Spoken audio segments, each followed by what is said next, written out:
potential ethics member, committee member. The reason I'm asking is because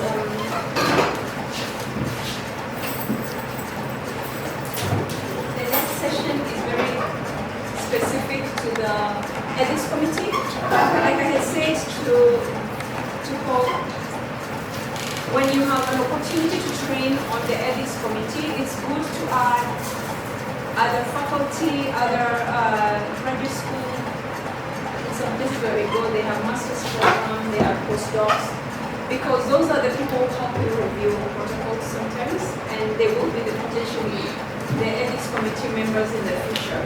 So today, the session I'm going to do is very factual, so no fancy stories about my professor falling in love in Ghana. It's going to be a bit boring, so stay alert with me, but it's one of the most important sessions for this training we have.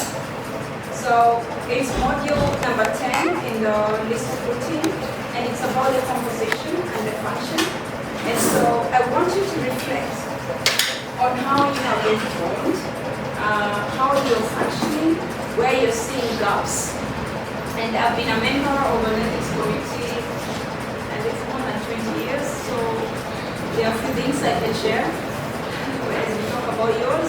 And I serve also on ACOSTI, on the committee that helps accredit ethics committees. I remember when you were going through your preparation for accreditation, and also you were to shadow the other one, so I also happened to be there. So we're going to talk about, yesterday I alluded to how it is that ethics committees are started in this country. So I won't talk about the upstream. So you have the national, the Iserc, you apply, there's a form online, and I think that's what you fill. And you have to meet the criteria that they have listed out there. You send in, it's reviewed, it's discussed by the ACOSTI committee, the one I'm telling myself, and we flag anything that it may be missing from the application, and that list is sent back, and I think you did a very good job. Once you've been pre-approved, then you're sent to shadow another committee that's already existing, at least 3 members from, how many of those? 3. Yeah, at least 3 members are supposed to sit, how many sessions in there? 3 sessions each.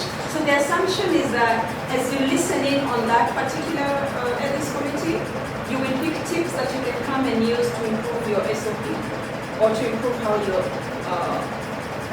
organized. So I'm curious to know when the 3 came back, what it is that you improved. And there's nothing cast in stone, and I keep saying it's okay. Here, plagiarism is allowed. Yeah, in fact, we encourage it because of the uniformity. If you find a nice activity they have as an Iserc or a way they do things, it's okay to. And remember I said when you have an annual retreat, which I highly recommend, invite people either from 2 different organizations, 2 different Isercs. You can invite 1 person from each. So that when you're discussing some things, you cross-pollinate. So it's okay to plagiarize. Well, not quite forward, you know what I mean? So I hope you picked some good. Who are the 3 who shadowed Aga Khan? It was myself. Who's not here with us. And then Yvonne, who was a dentist at the time. Yvonne is motivation and Okay, so have you replaced Yvonne? And the number, you remember the odd number and the even numbers? He's following the ACOSTI. You know, now I'm policing. But anyway, let's quickly talk about composition functions, the process of appointment, and then the Iserc, the SOP. That's where we'll spend a bit of time. First of all, this is a reminder. These bioethics committees are being recommended globally for the reasons we discussed yesterday morning. There's been a lot of harm in the past. And globally, people said, hey, we need to do something about this. And so, like UNESCO has little pockets of funds to support IRBs, especially at a national level, and to help with the trainings, to help with developing programs and things like that. The key thing here is to ensure that the science, especially the health sciences, is safe and useful to society. And where people are unsure on how to apply some of these principles. Sometimes actually they give seed money to support trainings. For a long time, the UNESCO had an office, UNESCO Ethics at Egerton University. But sometimes maybe these resources are not very well known. Actually, remind people, we look out and see where else there may be pockets of money to support ethics committees. Yeah, but more recently, as you can see, committees are looking not just at the mainstream, health sciences, not just at the, clinical trials. Even with time, we realize there are harms that come from social and even psychological types of research projects, like the examples we got from Carol. You may ask me questions about gender-based violence. Maybe your study is on that or something like that. And each time I'm telling you the story about how it happened, I need support. I need to be protected in certain ways. The research team needs to think about me. And so the bioethics committees now globally are appreciating that we're going beyond the clinical trials like the ones the nurses were doing or interstudies. There's a lot going on and we need to think about that. So in this country, NACOSTI has been encouraging every institution that has teaching programs that include elements of research to actually have an in-house ethics committee. And I want to assume maybe that's why it came up with you. What made you decide to have an ethics committee? So I think some people have been talking about it.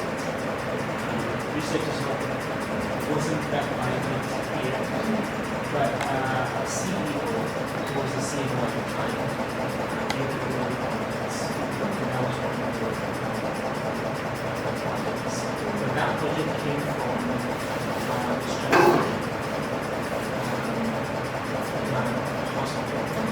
The hospital had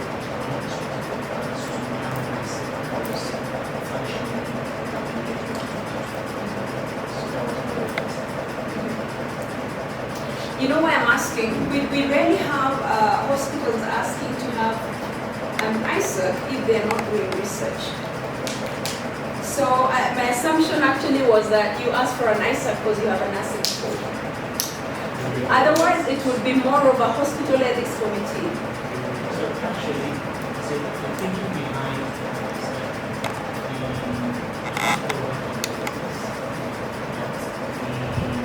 have a lot of potential for human research.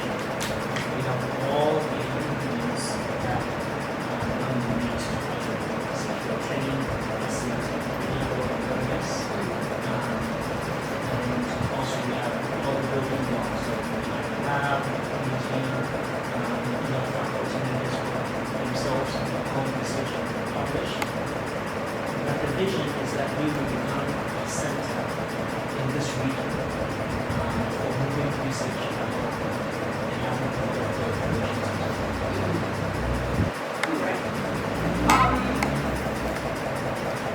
So you're very unique. Let me put it that way. Usually, they will not encourage the establishment of an ethics committee where you don't have a vibrant research community. You should be having a lot of protocols coming to you every month. 5 to 10 or something like that. You see what I mean? So that you are actually blessed that now you're starting already with an Iserc. It means any incoming researchers or PIs who are writing, they have a home where they can come like a sounding board for direction and things like that. How many protocols are you reviewing per month? on average 2 to 3. All right. So, NACOSTI, their dream is to, initially, we had a lot of ethics committees in Nairobi. So the coastal belt, nothing. Towards the border with Uganda, nothing. But now we have, like I said, more than 40. So we have Pwani University, the coastal belt is already covered and all that. The only challenge is exactly what you read, the trainings, making sure that people can handle and all that. But the good thing is that whenever you are unsure about the capability of the committee to make decisions on some very unique or specific types of protocols, you can appoint a member just for that period from out there. And when you're unsure, you can ask for help. So, but when it comes to composition, NACOSTI is very specific about who should be in the committee, what size it should be, and what types of categories of people should be there. So again, I'll pause here, you reflect on your own. How many are you in total right now? 15. Oh, the number is right. Why do we say not 14?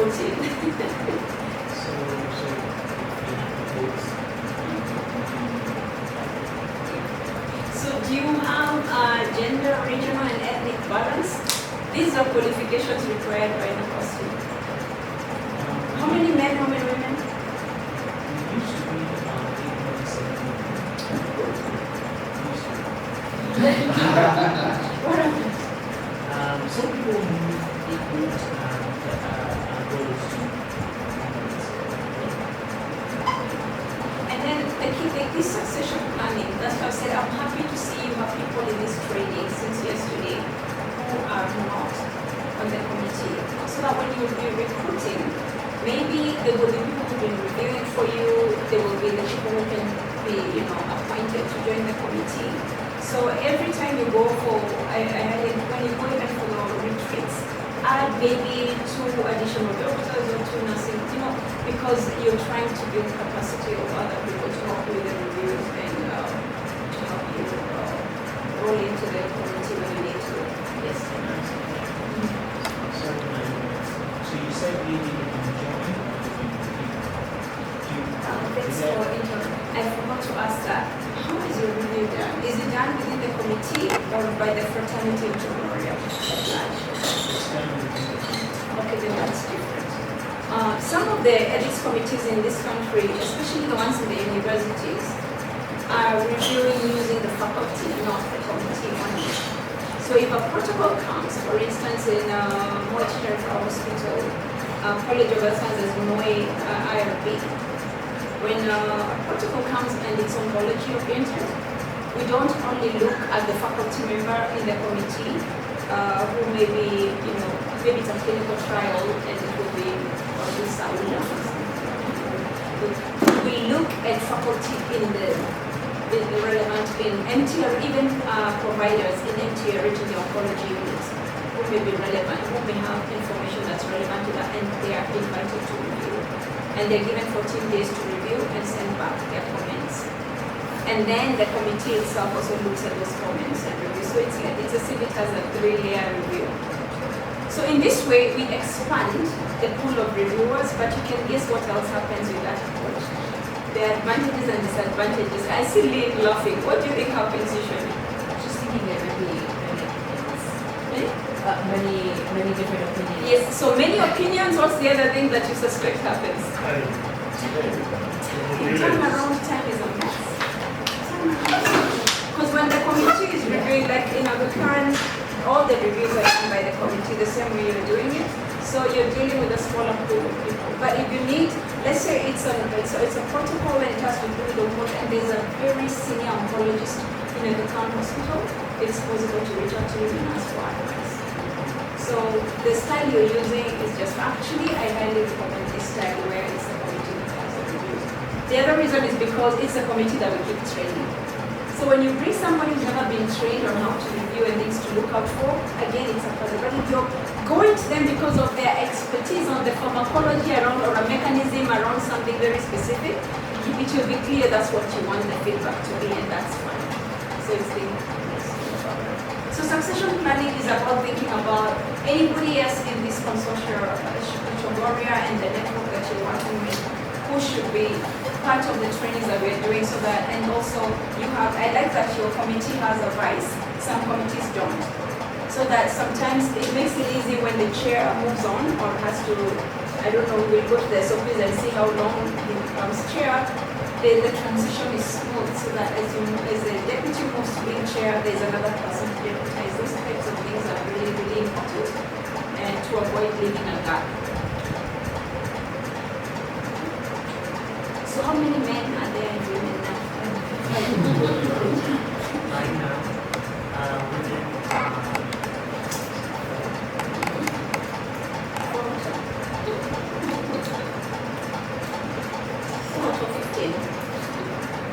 Okay, you know what will happen when your report for this year goes to NACOS.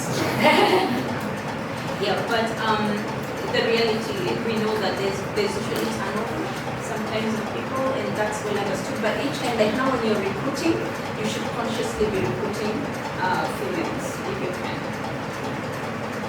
So what are the functions? The other thing what to do is the functions of the IRB.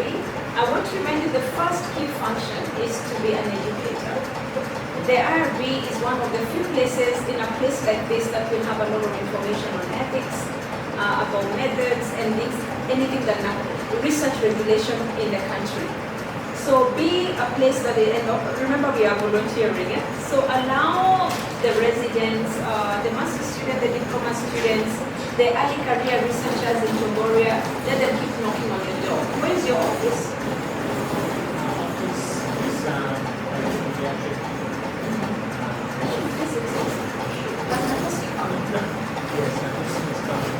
Yeah. So it should be a place that is very well signage. So people know there's a place I can go if I need guidance on research ethics or about regulation of research in the country. And when you're unsure, just usually in a post you expect a call or anything that can as a possible because really the ethics committees are a representation of NACOSTIC on the ground. So you're working on their behalf, so they should be available to you anytime you have a question. But apart from being a point where people get education, the other thing is to review the protocols. And that's why we're trying to build your capacity to understand the science in the research methods, but apart from the ethical considerations, so that you can advise when you see something, someone said that, this is not even feasible, it's so disconnected. So you want to make sure the principles we talked about yesterday are being taken care of so that the participants are not harmed. The autonomy, the beneficence, the non-maleficence, and the justice. You want to make sure this is being taken care of. And then when you're reviewing, it's good to check the community entry. Remember now you know what a community of research is. If someone says they'll do their work, like my sister was saying she wants to do it in clusters or clusters. What is a community entry plan? How will she recruit? And how will she identify people who meet the criteria for their study? That needs to come out clearly. So you need to review the protocol for those types of things, and we've talked about the data analysis and all the other approvals required. Yeah.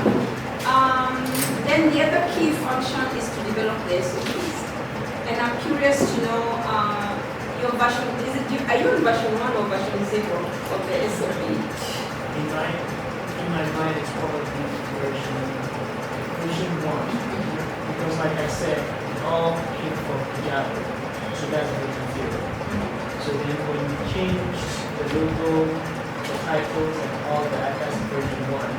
So the next step is to find a way to ratify it so that we will all go through them and see if we can incorporate them into the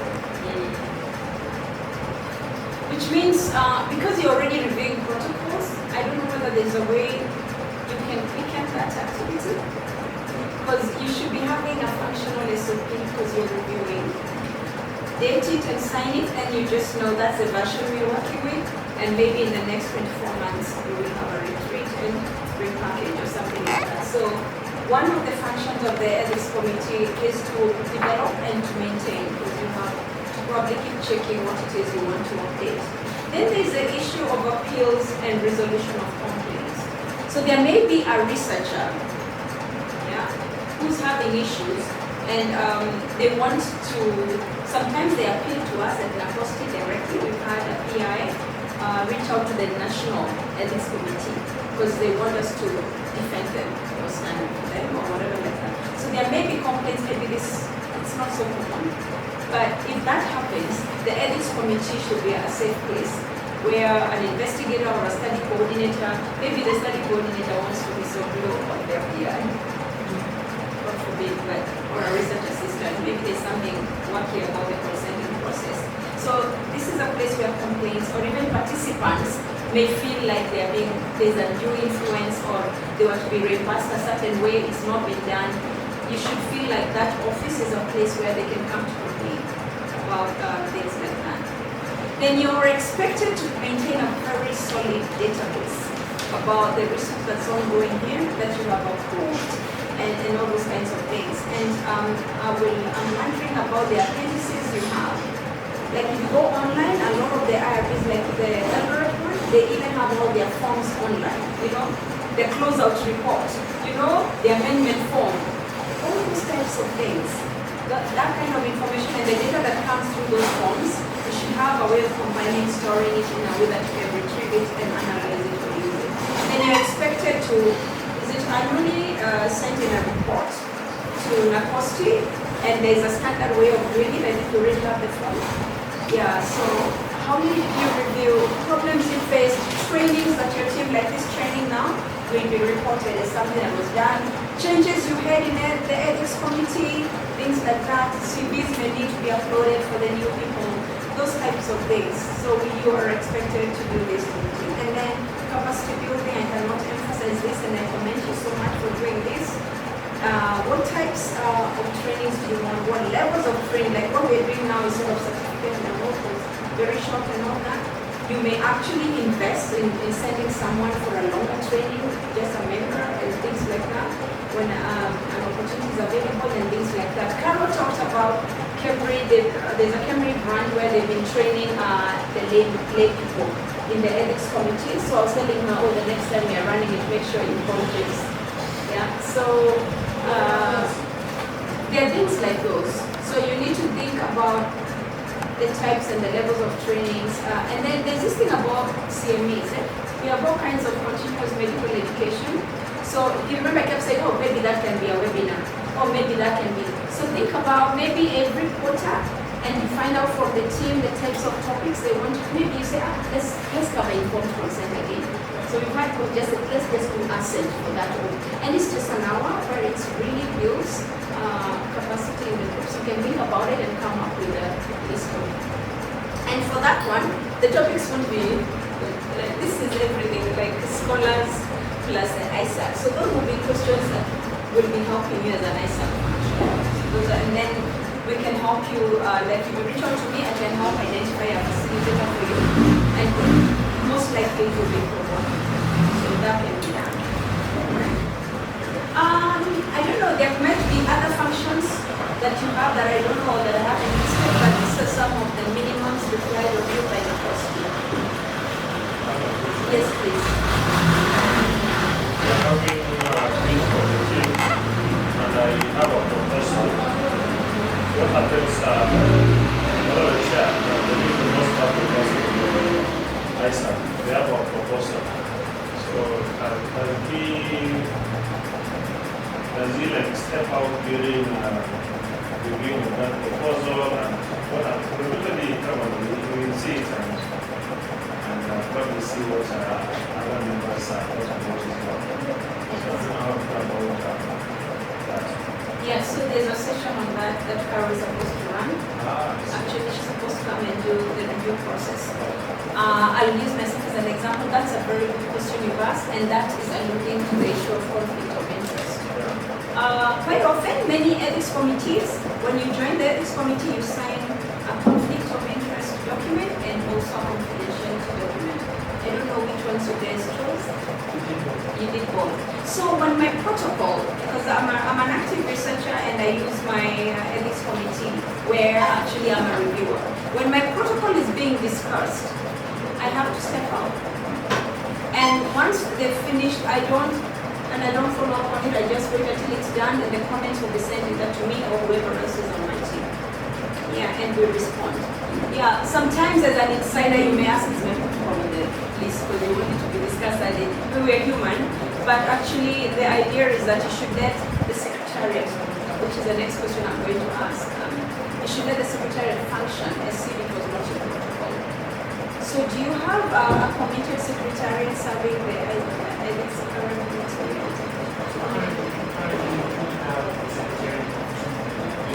So Carol, who's on the she's the main secretary, and she's assisted by Yeah, so you might find I will drop a message or a WhatsApp and say, hey, here is my protocol today. We have the reviewers for my protocol reviews, things like that. You might find that conversation goes on, but we discourage it. Especially because you are also the reviewers. It's your colleagues in the committee reviewing. In MOI, for instance, it's another colleague out there who may be reviewing. And so you can ask him, a review coming in, it doesn't look good, but when it's in-house, we discourage that. So we expect you, like you said, integrity, to let it flow and you get your comments and you work on that. The only difference is that if there are questions, when we say we will call the PI to come and clarify some things, then you're present. They may actually, once you step out, and it's recorded in the minutes that there was someone with a conflict of interest and the protocol number or whatever. And so when we talk about that, I think when we talk about how the meetings are, how the meetings run, and it will be captured that I stepped out and it was discussed and I came back in, and that's it. It will just be the minutes of the meeting. Then you have this function, which I told you most people are not managing. Once you've approved the protocols, what we are encouraging is that you randomly pick a few, as many as you can manage. Remember we said earlier, census isn't perfect. You follow everybody, but it may not be the case that we can afford it. But if almost all your studies are happening at the hospital, think about it. You can actually follow up. And you can have a follow-up plan, a template that you use. It doesn't have to be so tedious. And you can have it. Some people will want the PI, tomorrow we are visiting your project. Others want to do ad hoc. You just open the door and alarm. They're here. So I don't know which side you want to use, and Carol will be talking about post-approval monitoring and their benefits to doing it. Imagine all the time you tell them to come, because they clean house, isn't it? Because we clean house. Like I had the potential in-laws. The ones who want to marry my daughter, they are coming on May 17th to my house. And I was told 5 uncles are coming. No women are coming. I said, oh, the woman who will talk to. I'll just cook and sit in the kitchen. But they say in their culture, it's the uncles of the boy who are coming. But that makes my life easier. Men eat anything you serve. Women will have fuss. I would have worried too much about the details of the lunch. So it's good that I know they're coming so that I can sweep the house. But sometimes when you do an ad hoc show, especially for clinical trials, and maybe they have a site in Nyeri and other place, and you just show up. Sometimes you find the real activities, and it's good sometimes to get people pants down, because then they will talk about it. But that's something you decide what that looks like, how many protocols you want to check on. In studies, it may be like one study every quarter. That's still something.